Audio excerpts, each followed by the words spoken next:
I actually remember this one time I got stuck in the elevator with my then partner, and the moment it happened, I thought like, yeah, no, yeah, you see now we're gonna.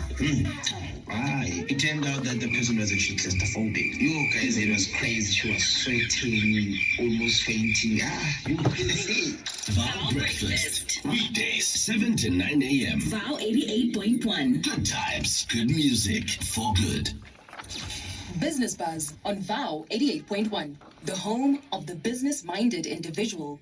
Visit student.fco.co.za for NSFAS accredited student living. It is 2 minutes after 7 o'clock, and that means it is time for the Business Buzz on Vow 88.1. I am Ntando Shabalala, and I am going to be talking to you about everything business, news, and the economy up until 8 o'clock today. Thank you to the Wellness Booth team. They were on from 6 to 7 o'clock talking to us about health and wellness. But right now we are diving straight into the world of business and hopefully guiding you through discussions that prove that business can both be enlightening as well as entertaining. Now, coming up this hour, of course, we do start it off with Business Wrap, as we do each and every single week for the first 10 minutes, because we do need our weekly updates of business, finance, and economic news. And this evening, we are joined by Lesegesha Mtiane, and then we are going to move on to Business Breakthrough. And today is quite a culinary evening rather. We are going to be speaking to the founder of The Perfect Plate, a chef called Londi Konisi, and we are going to be talking about everything and anything that has to do with being a chef and food. We are going to be finding out about, different food experiences that she's had, how food connects people, culture, as well as business. So really just talking about her journey.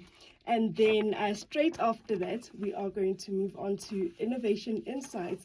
And we are going to be joined by Denzel Makaka, who is the chief editor of Gauteng Local Business Magazine. And just to give you a bit of background with regards to who David is, we are going to be talking about the Local Business Magazine and what it does, how it can help you as a business owner. But Denzel is someone who is a storyteller who has a journey that spans from poetry to business journalism, and someone who really humanizes industries and helps connect with audiences. And Denzel has a background in African literature and history from Wits right here. And we are going to be talking about the magazine, about creativity, strategy, and how to lead with a people-first approach in media as well as in business. So that is what is coming up within the next hour. Remember that you can find us on all social media platforms. We are at Vow 88.1.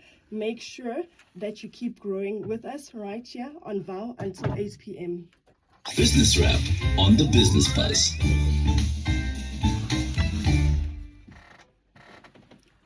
It is 5 minutes after 7 o'clock, and we are going straight into the Business Wrap.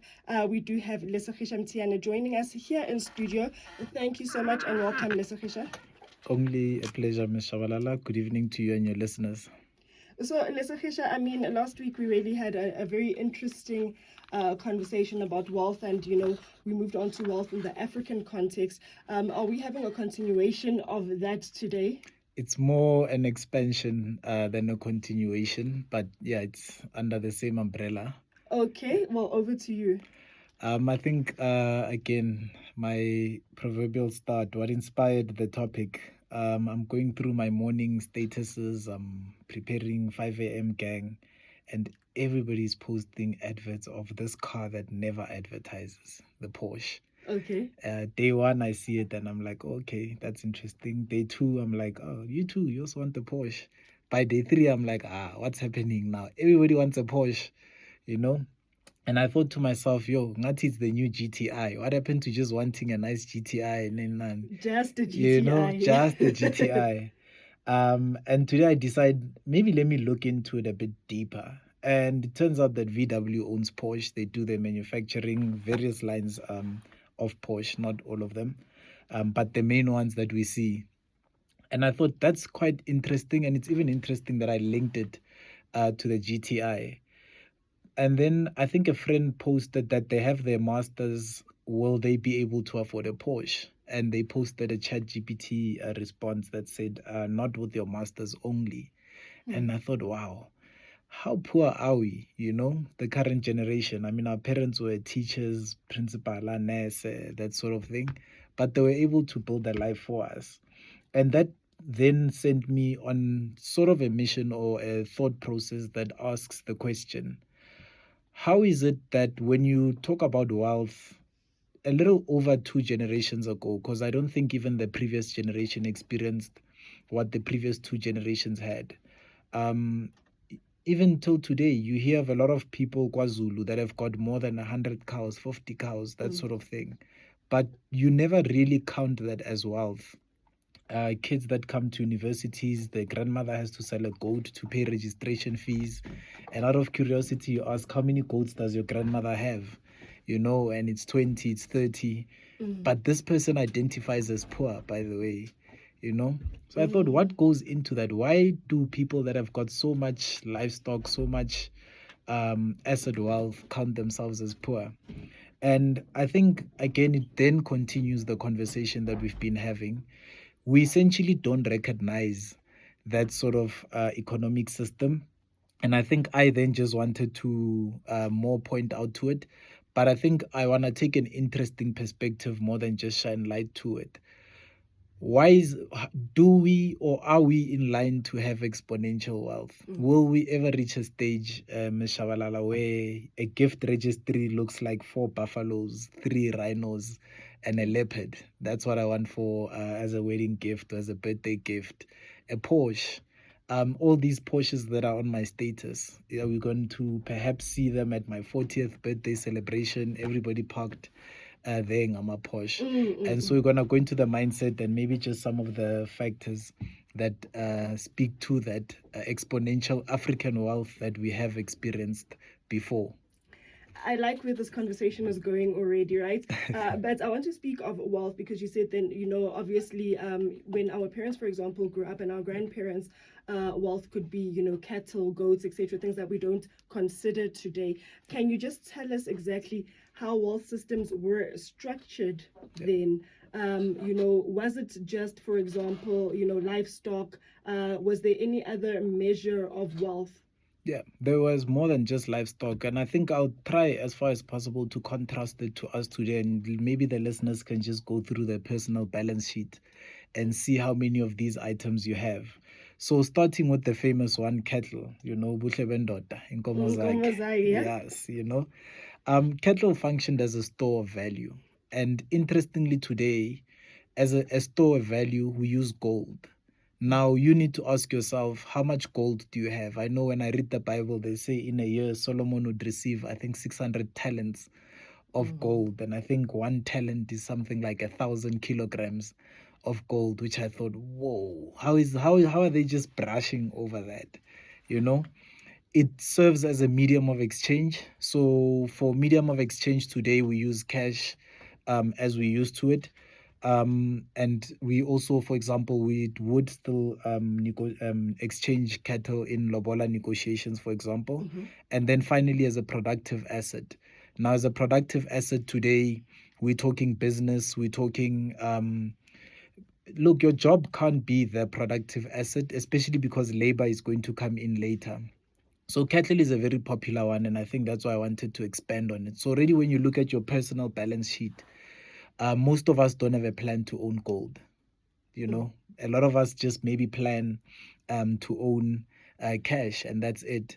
And then in terms of business, we stop at side hustle, never at the scale and level that our grandparents or great-grandparents did with cattle. So have 50 cattle or 50 cows, and every year you expect 3 or 4 new nkwanyanas and them, right? Then the next asset is land itself. This one, interestingly, was never owned, but that never stopped them from using it productively. So, mina, for example, and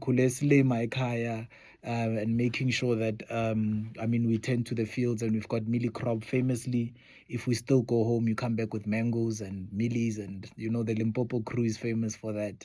So it counted the productivity that the land offered you, even without ownership, the tenure that you were given by the king. allowed you to still use it productively. And then the remaining two is human capital and social capital. Social capital, we touched on it extensively last week. Kisiriti, the fact that Yes. your family has a name and a standing, that's social capital. And then human capital, family used to be looked at through the lens of an economic system and not just as individuals in a household, which is very interesting today because we have double income households, but it's a taboo topic to actually look at it as an economic unit in its purest form, and then see how you can maximize that, and then work with it. So those are the four types of wealth, or the four factors that would primarily constitute a person's wealth: cattle, land and what they produce on it, the family members that they have and what they're able to produce, combining that together, and then the family name and what they can do with it. So, you say that a lot of us obviously, don't aim to buy gold. I just wanted to say that, except for those of us who have been listening to you Yes. for the past 2 years, but yes, I understand what you're saying. So this, when you explain it and, you explain it so nicely to us, it sounds very simple. Why don't we go back to how things were done, cattle, land, etc., human capital. However, there are challenges that we have that our parents and grandparents didn't have. For example, we don't own land. They never did either. But What do they do? it was lent to them. Okay. It's communal land. You have right of use of that land, and you'd use it for that. But I think, and you're correct, one of the reasons we face challenges, and you'll see even how we started the show, for example, we start with economics and then go back up. And especially when you consider that this was the norm. And I actually went to find out, was it really the norm, or was it just a few people that were wealthy that today we use as like our utopia, our perfect example? And I found out that no, actually, family by family, they would have these many cattle, produce, umbila, whatever, have this family name, and then have so many members of the family that were expected to be this healthy and so relatively, even if you identified poor, objectively in today's terms, if you've got 10 cows and 20 goats, and you well off, you're wealthy, right? And so I asked myself, why is it that someone wealthy back then could consider themselves poor, and us today that are generally poor, we consider ourselves modern and well off? And when we have to then hit that astronomical wealth, only then do we talk about how difficult it is. And it has to do with an alignment of what we call structure and infrastructure, basically your structuring of your wealth approach. If you start economic first, then you become very transactional, and that's why it's become difficult to acquire any meaningful amount of wealth. The minute someone comes and they want to pitch the idea to you, and you can tell that the idea is basically just to get money off of you and for them to become wealthier than you, you're not going to transact. It's not altruistic. It's not based on integrity and those sort of things, an exchange of value. Our parents never chased wealth. They never chased having a lot of money. They actually did it the other way around. So they started with the spiritual system. They always made sure that they never violate certain principles, core principles that they live by. Uzokwatisa madlozi, or unkulunkulu uzothini about me if I conduct my affairs in this way. From that flowed very strong values that then informed behavior. Now, I don't want to be seen in a certain place. I mean, most of us, when the new economy was getting ushered in, our grandparents would rather be seen dead than owning a tavern or a shebeen, despite the fact that you knew that in the community, one of the wealthiest people was a person owning a shebeen. So it's that spiritual, then social, and then economic. And the economic then ended up just following through. And I say just because we cover it extensively throughout the year, so I know I don't need to expand much on it, but essentially it became a byproduct. Whereas today we have to host shows and seminars and webinars and all focused on how to make money, and the average person does not have enough to put food in their stomach reliably for 365 days. Is it not also a matter of, that we just perhaps are aiming far higher and greater than our parents. We want things that they knew that no matter what, they wouldn't be able to have access to or achieve in any case. We'd have to test that if they knew that, right? So I can agree objectively if you sat down. For example, I have long conversations with my grandmother, and as I say, they never sat down and set out to own 400 cows. They just knew that cow ownership was the smart thing to do, right? But that was informed already on a strong spiritual basis, a very strong social network, and then the cows became an extension of what they were doing. We barely have a strong spiritual foundation. Our social relationships are transactional. We don't want to get married. We don't want to form communities. And then we start with our big financial goals and hope that the financial goals can let us hit 1 million. And then when I've hit 1 million, then I'll get married and build a community.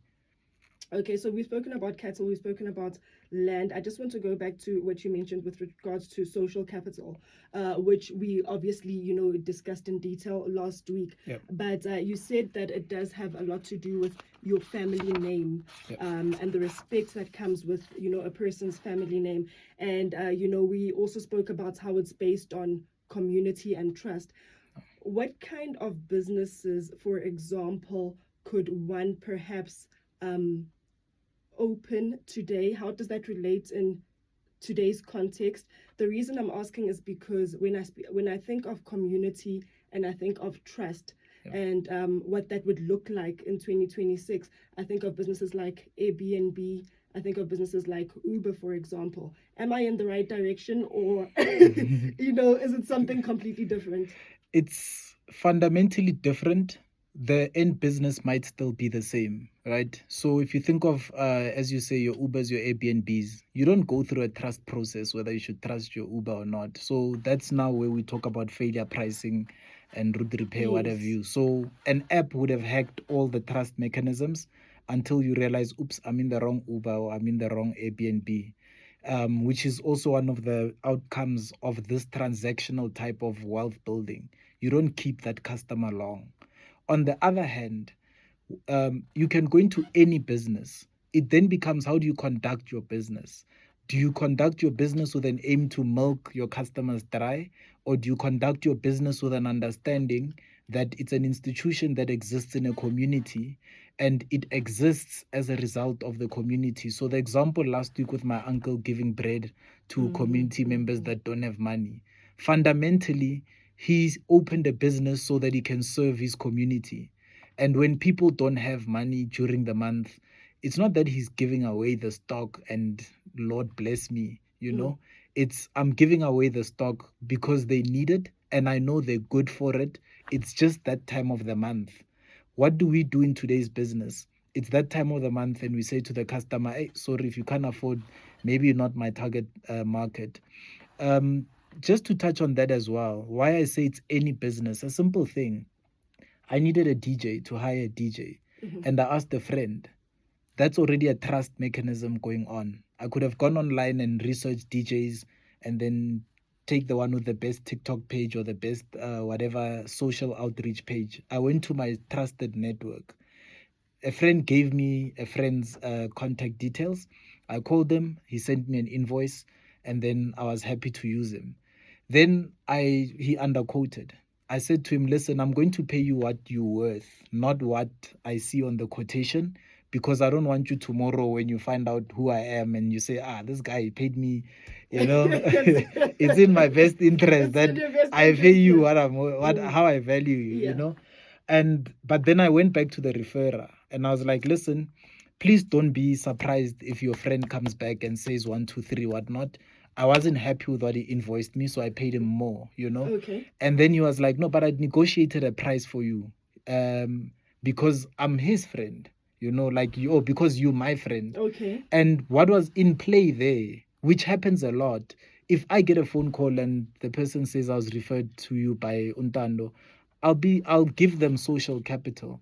So it already does exist. And I think that's one thing that I want to keep on stressing whenever we we're unpacking this African system that we're talking about. It's not a new creation. It's not go out there and start doing something new. It's listen, we're sitting on indigenous knowledge. We're sitting on wealth of information that already exists. It's already produced results. It continues to produce results, but we're unintentional about it because we don't recognize it. When you count what you go to the bank and you apply for a loan, what surety do you have? You say, I've got nothing. Your grandmother has got 20 goats. Tell them that we've got 20 goats at home. Does that count for something? They might laugh at you, but maybe jokingly go and ask the manager, hey, you won't believe, one of my clients said they've got 20 goats. Does that count as surety? And the manager would probably most sternly say, yes, it does, of course. We've got farmers that also bank with us. And then they can come up with some sort of value. Maybe they won't give you the full value of the goats, but you can now demonstrate that, listen, with my 20 goats that are worth 40,000 rands, I at least can get 10,000 rands. Worst case scenario, if I can't repay back the loan, then the bank can somewhat recover at least 10,000 rands and not the 40,000 rands. So we're dealing with things that do exist. Social capital, we use it again. Every time you hear someone that wants to leave work early because they have to go pick up the kids, or they negotiate something and they say, they're buying curtains and they want a lower or higher price, and they say, my wife loves this or does. We're using social capital in that transaction. So it exists, and all I'm doing is I'm highlighting it and saying that you don't have to be stuck, first of all, with a misalignment in direction when it comes to how do you structure your wealth creation journey: economic, social, spiritual. Don't do it the wrong way. Do it the other way: spiritual, social, and then economic. Then you essentially are starting to unlock abundant wealth. Abundant wealth, compounding wealth. And if we've got time, I've got the reason why it does compound. Okay, yes, we'll take those reasons now. And with what you're saying, it's so difficult for us and for our generation because, our generation is obviously, once again, driven by consumerism, for example. We are not moderate people by nature. You need extreme discipline in order to be able to attain some of the things that we discuss with you, every week or every second week with you and Ken. But yes, you can carry on with the points that you have. Yeah, and I have uncles I look at and I'm like, there's no way this guy is more disciplined than me. But how come he's got more cows than me? Oh, yes. And it's that's the exact thing that I want to talk to today. How come wealth creation for us takes inhumane levels of discipline, whereas for them, like any Tom, Dick, and Harry has a cow that they can point to and be like, yeah, I'm Leonko, and it's exactly that alignment. It's the fact that you've got a value system that is making you buy the wrong thing. So how did it translate this morning? So I jokingly said to the people that see my status, I was like, for how everybody wants to have a Porsche, let me go look at Porsche shares, because I know I can afford Porsche shares. You can afford Porsche shares. And I was like, okay. So if I buy Porsche shares, whenever the Porsche comes, I own the productive asset that produces the Porsches. And that gives you one of the characteristics of their consumption. They bought things that it was a regenerative system. It was a system that by consuming, it created more. So you buy 1 or 2 cows, they're going to create more cows. So it's regenerative in nature. Land, you buy land so that you can plant crops on it. So you spend once and this asset keeps on giving you more and more. What do? You buy a Porsche. I've had clients that tell me because it brings me more business. You buy a Porsche and you don't do business, you go to Groove with the Porsche. It's on statuses, you're eating McDonald's fries on top of it. That's not regenerative. That's you literally depreciating it. And then the other two, it's a low leakage economy. That one we have very little control of in our time. But I know, for example, with the Muslims, it's the Sharia finance that they've got, the interest-free loans that they had. We also had that. So it could be that back then was the king that would borrow his cows out if you were so destitute that you had no cows. So he'd borrow you the cow, and then once it's Zala, you'd bring back the cow, and now you get to keep it. It's worked your land, and so it was. Wow. Yeah. Okay. Yeah. We've been very mature. We're napping on a Solomon type business model. We've got debit orders. We spend on your Netflixes and whatnot, which again, I don't mind, and I'm not here to discuss that. I'm here to discuss the nature of what it does to your productive capacity and what you do with your money. So it's a leakage economy. It has a lot of consumption, whereas they ate the fruits of the assets that they bought, the milk from the cow, the mealies, the peaches, if you want, from the land, that sort of thing. And then the last one is redistribution as an investment. And I wished so much that we could discuss this a lot more. So we never think of ilobola as investment. We always say, getting married is so expensive. And for me, it was interesting when I was researching this to say, no, actually, ilobola is a redistribution of assets. It's not, because you don't give them away. They now become part of your family, your in-laws. But now they are wealthier, and you also are going to build wealth. And when you experience challenges throughout your marriage, throughout your financial life, your father-in-law once in a while is going to step in and help you guys. When you need someone to take care of the kids and you can't afford kindergarten, where are you going to take that kid? You're going to take them to your in-laws or to your aunts or to ever to take. So it's a redistribution of your assets in a way that then gives you back.